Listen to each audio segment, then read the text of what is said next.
Bukatnya aku bandingin sama kepala aku hampir sama.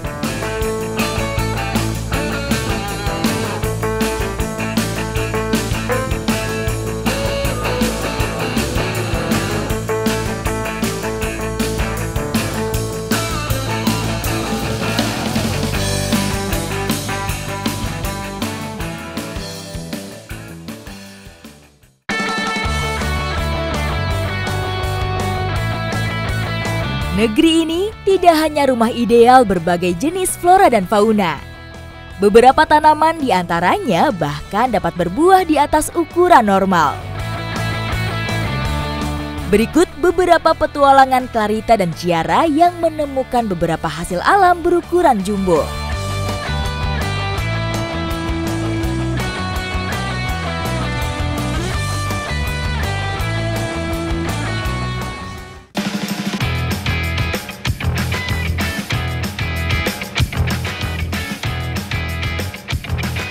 Sedang berada di Kali Cokel bersama dengan Pak Gepeng dan juga ada Pak Sera di sini. Kita mau mencoba menangkap kepiting. Kira-kira dapat nggak nih Pak? Ya, kita coba. Kita coba ya. Oke. Ikuti jejak saya, jejak petualang. Sungai berair payau yang terhubung dengan laut menjadi habitat yang tepat bagi kepiting bakau.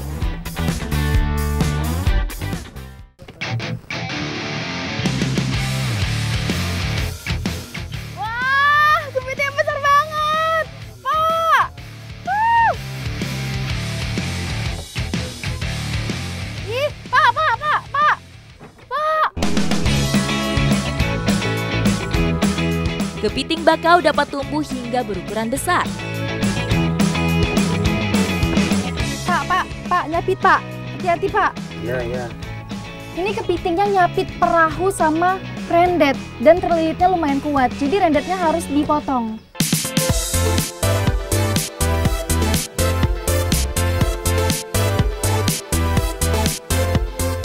Wah, ini kepitingnya besar sekali. Ini beratnya sekitar 1,5 kilogram. Dan ini jenisnya kepiting bakau, biasanya hidup di air payau. Dan ini belum ukuran yang terbesar ya Pak? Belum. Berarti masih bisa ada yang lebih besar lagi? Hampir 2 kilo. Beruntung nih kita dapat yang sebesar ini. Ciri khas kepiting jenis ini memiliki bentuk kaki seperti dayung. Berbeda dengan yuyu yang berkaki lancip. Kepitingnya sudah diikat, diamankan. Kita mau narik lagi yang lain.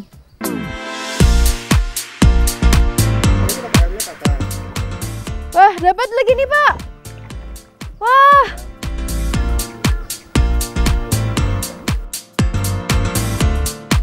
Ini biasanya berapa kalau sekilo dijual Pak? 150 sampai 200. 150 sampai 200 ribu ya? Ya. Mbak yang besar bawa aja, nanti yang kecil-kecil kita jual. Makasih banyak Pak. Ya. Ini mau saya olah di camper van.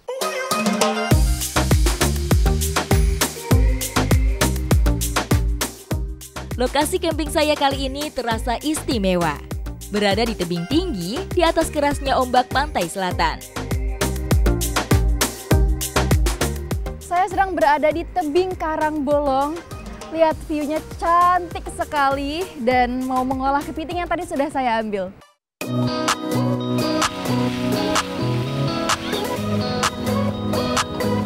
Kali ini saya mau memasak kepiting asam manis. Sudah tercium wangi bumbunya.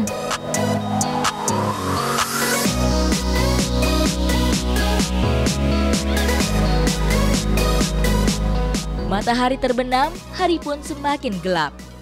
Wah, kepitingnya sudah jadi.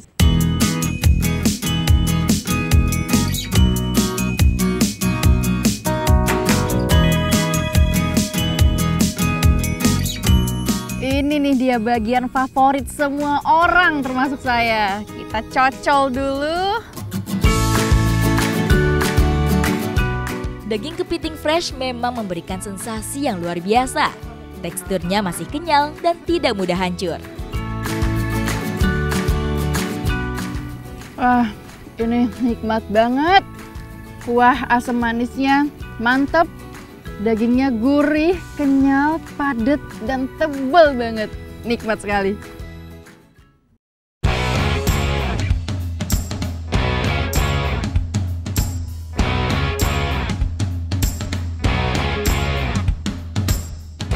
Kali ini saya sedang dalam perjalanan mengunjungi seorang teman di Ponorogo. Katanya dia punya sawo berukuran jumbo. Penasaran banget nih? Ikuti jejak saya, jejak petualang.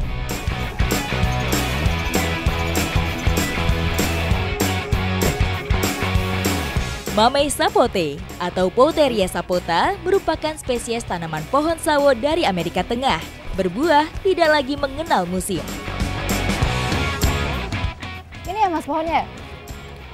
Nah ini dia pohon sawo jumbonya. Jadi yang bisa dipetik yang mana nih mas?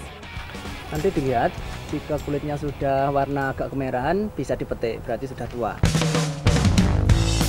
Pohon ini pertama ditanam pada tahun 2010 dan terus dikembangkan hingga sekarang.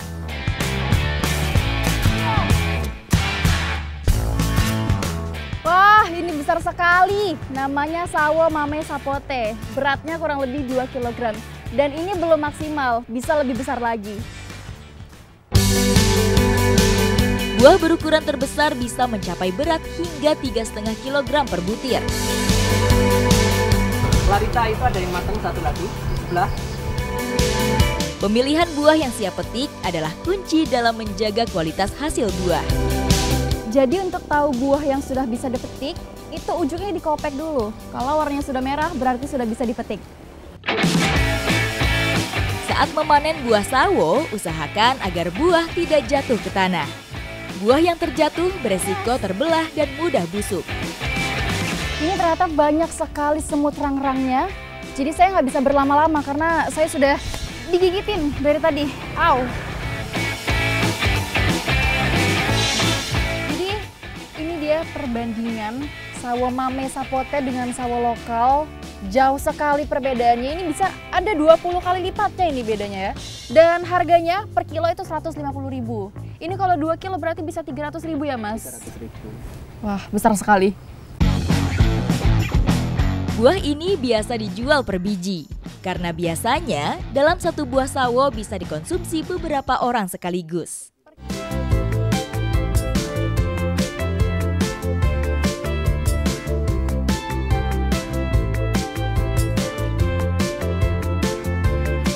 Teksturnya lembut banget, kayak puding. Bener-bener halus dan lembut banget. Rasa yang ditawarkan sawo raksasa ini hampir sama dengan sawo pada umumnya. Namun, tekstur buahnya sangat tergantung dari tingkat kematangannya. Ini makan satu aja tuh udah kenyang karena besar sekali buahnya. Dan gak sia-sia perjuangan saya manjat sampai digigitin semut, semuanya terbayarkan. Ikuti jejak saya, jejak petualang.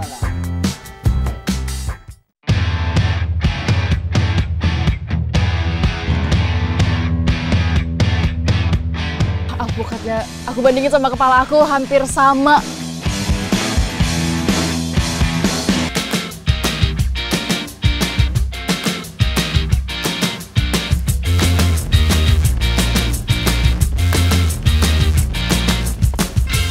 Saya sedang berada di Dusun Pagar Gedok. Saya mau panen buah alpukat yang jumbo banget. Tuh lihat, ukurannya besar-besar banget. Pagar Gedok merupakan salah satu dusun yang berada di lereng Gunung Telomoyo. Sebagian masyarakatnya memiliki pohon alpukat yang tumbuh di persawahan. Oke Pak, aku langsung naik aja ya. Oke. Nanti Bapak tangkap ya Pak. Mbak, hati ya Mbak ya. Ya Pak. Pegangnya yang kencang.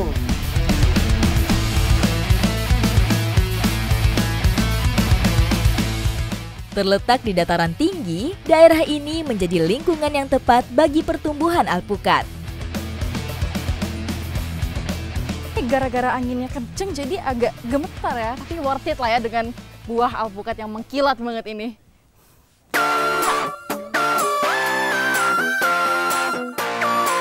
Ini kalian bisa lihat buah alpukatnya. Aku bandingin sama kepala aku hampir sama. Karena memang sebesar ini buahnya. Wow. Ini mau aku potong dulu.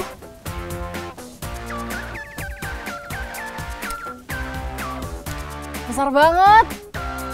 Ya ampun. Hampir 1 kiloan ya ini. 1,5 kilo ya Pak. Buah alpukat Pangeran terbesar bisa seberat 2 kg per butirnya. Wah, anginnya kencang banget. Ini goyang banget pohonnya. Kalian lihat nih alpukatnya tuh 1 kilo ukurannya. Sebenarnya masih bisa lebih besar dari ini. Dan itu namanya alpukat Pangeran Telomoyo. Kencang banget anginnya. Pak, saya mau turun.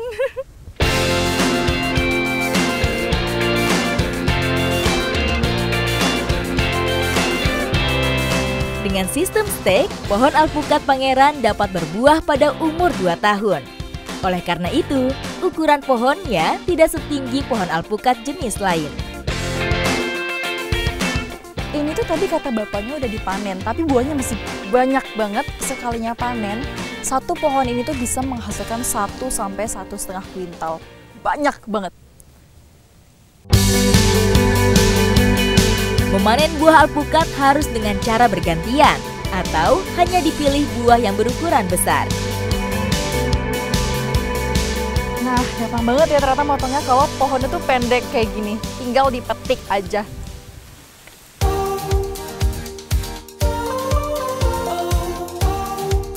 Ternyata kalau panen alpukat, jadi batangnya itu harus disisain sedikit supaya dia nggak cepat rusak. Buah yang sudah dipanen harus didiamkan dahulu selama beberapa hari, sampai benar-benar matang dan siap dipasarkan.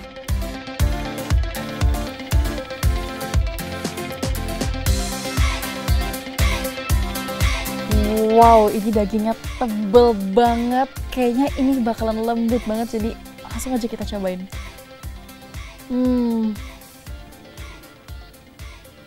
Enak banget. Ini tuh udah berasa manisnya, padahal biasanya kalau alpukat lain itu kan kesannya agak hambar ya. Padahal ini belum terlalu matang. Gimana kalau nanti dia udah matang, pasti bakalan manis banget. Dan teksturnya juga kayak pulen gitu.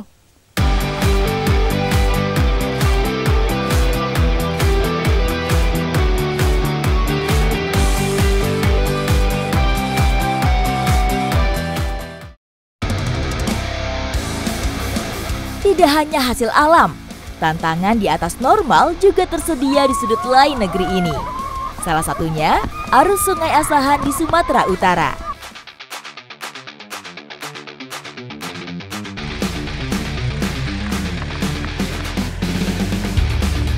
Roda jeep terus berputar, membawa saya untuk terus menjelajah keindahan alam di Sumatera Utara. Dalam petualangan kali ini, saya akan menguji adrenalin di alam liar Kabupaten Asahan. Sekarang saya bareng teman-teman komunitas dari ARA, Asahan Rafting Adventure, mau bermain rafting hari ini seru-seruan. Start dari Tobasa, berakhir di Asahan. Ikuti jejak saya, jejak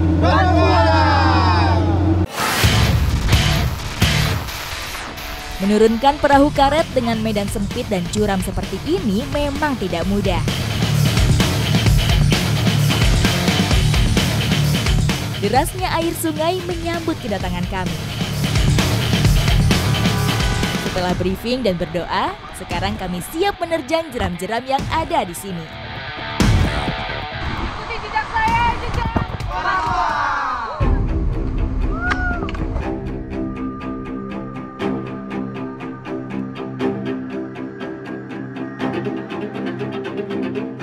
Sekarang kami sudah di perahu dan siap untuk rafting seru-seruan hari ini. Ayo bang!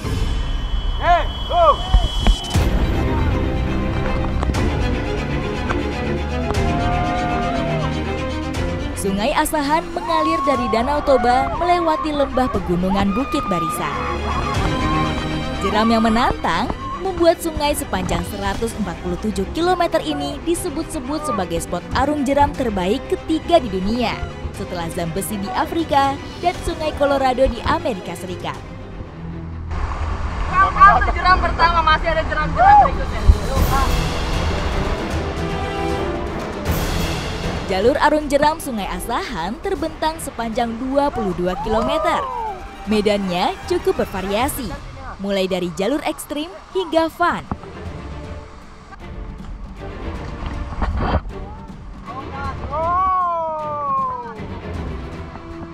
Di depan, jeram tengkorak sudah menanti kedatangan kami. Sesuai namanya, jeram ini menjadi titik paling ekstrim yang harus kami lalui. Satu lagi. Ayo maju bang. Maju. Ben bantu.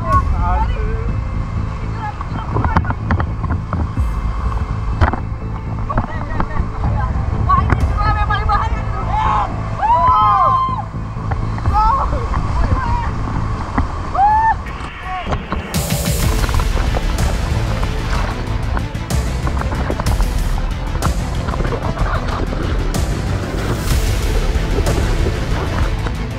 Alam memang tidak bisa ditaklukkan. Dengan kekuatannya, dalam sekejap perahu kami tergulung jeram.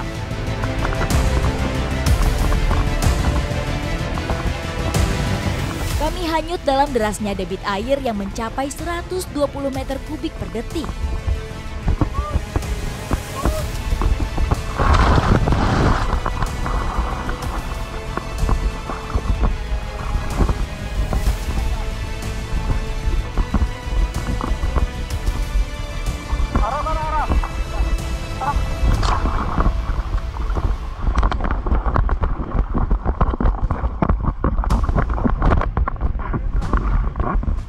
Tim rescue dan kiper segera merespon. Akhirnya, satu persatu kami berhasil naik ke atas perahu.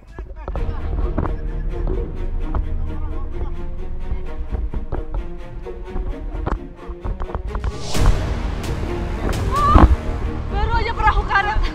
Kami kebalik. Helm saya terlepas. Dayung sudah hanyut semuanya. Semangat dong. Tapi seru sekali, luar biasa jeram itu, mantap. Alhamdulillah saya selamat. Jadi ketika perahu kebalik itu, hal pertama yang harus dilakukan adalah tarik ke ujung. Langsung seperti ini, supaya kita mengapung. Jeram. Ini nggak ada jeram susulan nih. Aduh, lumayan deg-degan bang. Adrenalin kami tidak berhenti dipacu. Di depan masih ada jeram batu lapis yang tidak kalah ekstrim. Masih ada beberapa jeram susulan lagi, sementara perahu karet kita terbalik seperti ini nih. Iya. Dayung sudah lepas semuanya. Jadi memang harus hati-hati dan kita berpegang sama satu guide ini, abang yang masih selamat memegang dayung, hebat.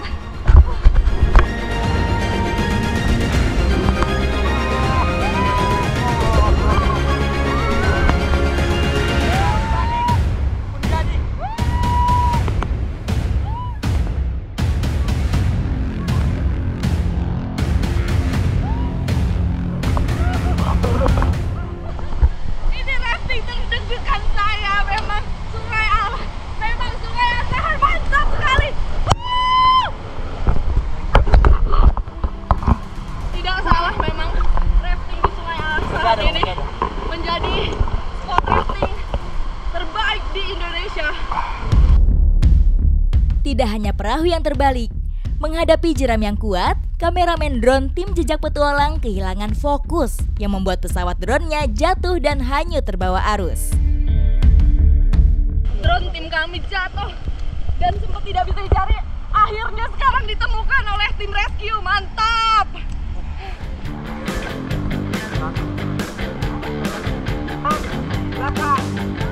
Tiga jeram ekstrim sudah terlewati. Kiper kami melempar throwback ke perahu rescue.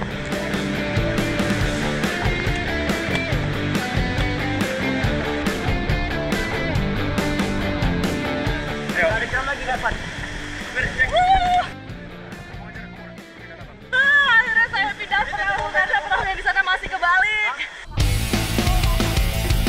Setelah perahu dibalikan ke posisi semula, kami kembali melanjutkan perjalanan menyelesaikan jalur fun rafting Sungai Asahan.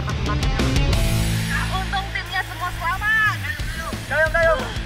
Saya masih deg-degan, masih shaking nih semuanya. Ini bang, dayungnya bang. Karena tadi jeramnya betul-betul, bukan main. Langsung kebalik semuanya. Tapi untungnya masih banyak view air terjun yang indah-indah yang masih bisa kita nikmati tadi. Sambil Sambil menikmati arus yang landai, kami disuguhi keindahan alam di sepanjang jalur yang tersisa. Nah, di sisi kanan kiri saya ini terlihat struktur batunya unik sekali.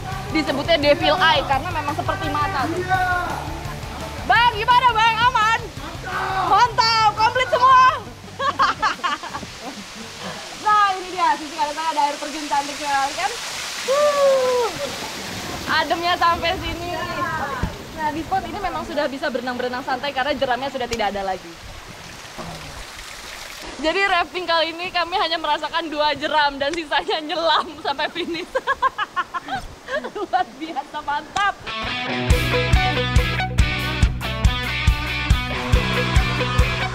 Kesejukan air terjun Batu Lompat menormalkan kembali detak jantung saya yang terpacu oleh jeram. Kami lelah-lelahan lumayan dipijat sedikit pakai air terjun Batu Loncat.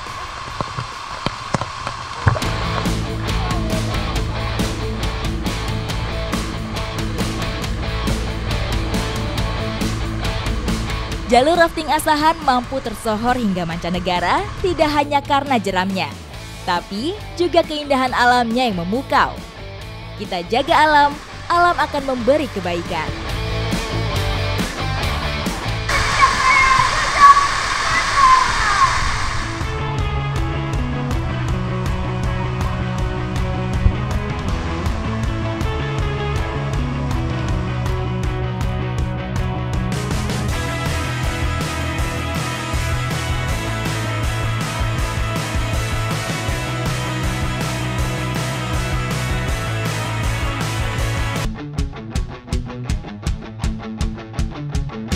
Meski bukan buah pribumi, paprika kini populer sebagai salah satu hasil alam negeri ini. Bahkan, ukuran buah yang dihasilkan seringkali melebihi ukuran rata-rata.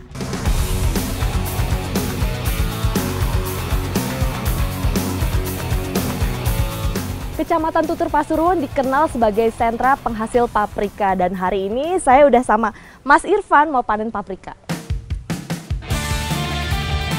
Berada pada ketinggian 1000 meter di atas permukaan laut, daerah ini dianugerahi tanah yang subur. Masyarakat setempat memaksimalkannya dengan menanam beragam hasil sayur dan buah-buahan, termasuk paprika. Nah, metode tanam paprika ini di dalam greenhouse tujuannya untuk bisa mengontrol suhu dan udaranya ya Mas ya. Jadi nggak terpengaruh cuaca di luar, mau musim panas, musim hujan, ini nggak terpengaruh. Selain itu juga greenhouse itu bisa memperpanjang usia tanaman. Ya. Betul Mas? Betul, betul. Sebagai tanaman non-endemik, paprika membutuhkan kondisi khusus untuk dapat tumbuh optimal. Ini dia paprika hijau yang sudah bisa dipanen. Ciri-cirinya itu warna hijaunya itu agak kemudaan ya Mas ya dibanding yang lain. Kalau misalkan sudah hijau pekat itu dibiarkan berubah menjadi kuning atau menjadi merah. Meskipun masih belum matang, paprika hijau cukup diminati. Dengan masa tanam kurang dari 3 bulan, paprika jenis ini dinilai lebih menguntungkan. Nah, jadi biasanya yang ukurannya kecil seperti ini dan kualitasnya nggak bagus langsung aja dibuang. Tapi kalau ukurannya lebih besar dari ini, itu biasanya dibiarkan menjadi kuning atau menjadi merah ya Mas ya. Tetap dijual tapi harganya anjlok. Di tempat ini saya juga mendapati jenis paprika kuning dan merah. Dibanding paprika hijau, kedua jenis paprika ini memiliki masa panen yang lebih panjang, yaitu 4 bulan. Yang saya petik barusan ini masih ada semburat hijaunya, tapi nggak apa-apa ya Mas ya? Nggak apa-apa. Karena nanti sekitar 2-3 hari dia akan full merah. Paprika dipanen sebelum terlalu matang, untuk menghindari resiko busuk sebelum sampai di tangan konsumen. Cara lain yang dilakukan untuk menghindari resiko buah busuk, paprika biasanya dipanen secara berkala, yaitu 2 kali seminggu. Setelah mengikuti proses panen, sekarang saya mau tahu gimana tahap awal penanamannya. Ikuti jejak saya, jejak petualang. Paprika dalam greenhouse ini dirawat menggunakan sistem irigasi tetes. Air dan nutrisi dialirkan secara otomatis dan berkala. Dari penanaman awal seperti ini sampai proses panen itu memakan waktu 90 hari. Dalam setahun, tanaman ini dapat dipanen hingga 30 kali. Nah, ini dia tanaman paprika yang sudah tua. Terlihat daun-daunnya itu udah dipangkas semuanya supaya nutrisi dari akar itu naik langsung fokus ke buah-buahnya ya Mas ya. Ketika paprika tumbuh melebihi batas tali penyangga, hasil yang didapatkan tidak lagi optimal, sehingga harus dilakukan regenerasi dengan menanam bibit baru.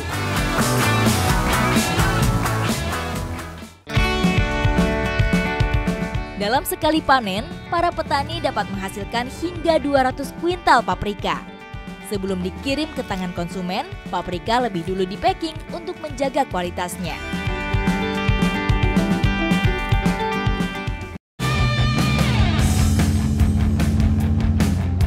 Berpindah dari Pasuruan menuju Mojokerto, kami harus menempuh 2 jam perjalanan.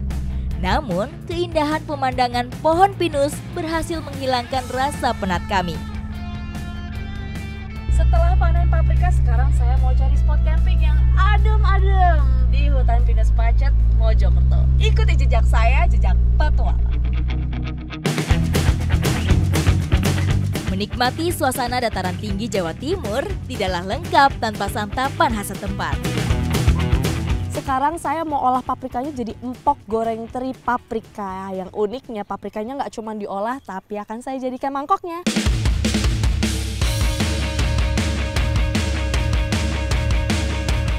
Ampok jagung salah satu makanan khas Jawa Timur.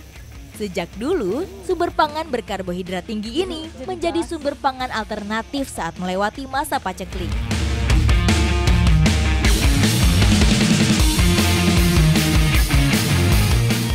Dia nasi jagung khas Jawa Timur biasa disebut empok. Biasanya dimakan itu pakai sambal teri. Tapi saya berinovasi dijadiin teri paprika. Pasti enak banget nih Mas. Berbeda kan?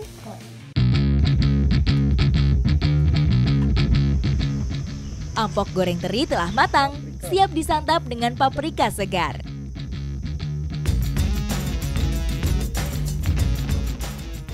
Ternyata perpaduan empoknya ini sama teri dan paprika pas banget ya Mas ya.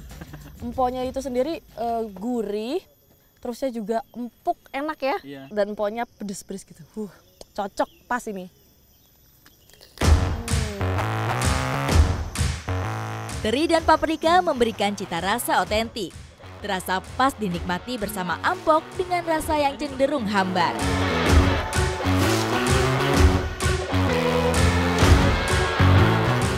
Nggak heran kalau paprika ini jadi hasil kebun andalan di daerah Tutur, Pasuruan. Karena selain cantik, punya rasa yang segar dan juga nikmat, luar biasa. Ikuti jejak saya, jejak petualang.